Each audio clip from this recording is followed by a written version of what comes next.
Əgər telefonunuz oğurlandığı halda bank və sosial media hesablarınızın təhlükəsizliyini təmin etmək istəyirsinizsə, qeyd edəcəyim bu sazlamanı mütləq edin.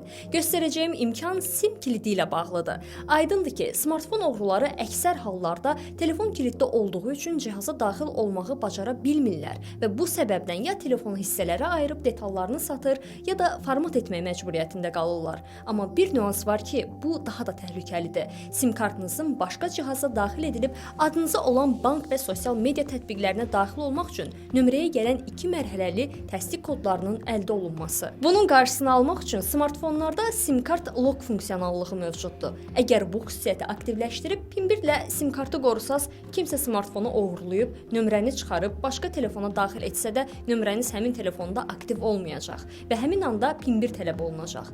Bunun üçün ilk olaraq smartfonda sazlamalar, daha sonra təhlükəsizlik, açılan ekrandan isə daha çox təhlükəsizlik parametri seçiminə daxil olub SIM kart təhlükəsizliyi menüsünü açmaq lazımdır. Yeni ekranda Lock SIM kart seçimini sürüşdürüb nömrəni alan zaman bizə verilən kartdakı PIN-1-i daxil etməliyik. Burada PIN-1 mütləq doğru yazılmalıdır. 3 dəfə yanlış daxil etsəz nömrəniz bloklanacaq. Bu səbəbdən nömrə kartınızın üzərində olan PIN-1-i dəqiq yoxlayıb sonra yazın. Bu qədər sadə. Artıq nömrəniz bu əməliyyatla qorunmuş olur və başqa cihaza daxil edilən zaman avtomatik PIN kod tələb edilir. Belə dostlar, ümid eləyirəm bu məlumat sizin üçün faydalı oldu. Videonu yadda saxlamağı və faydalı bildinizsə dostlarınıza göndərməyi unutmayın. Azerselin təqdimatında daha çox texnoloji məlumatlardan və həllərdən xəbər tutmaq üçün isə kanalımıza abunə ola bilərsiniz.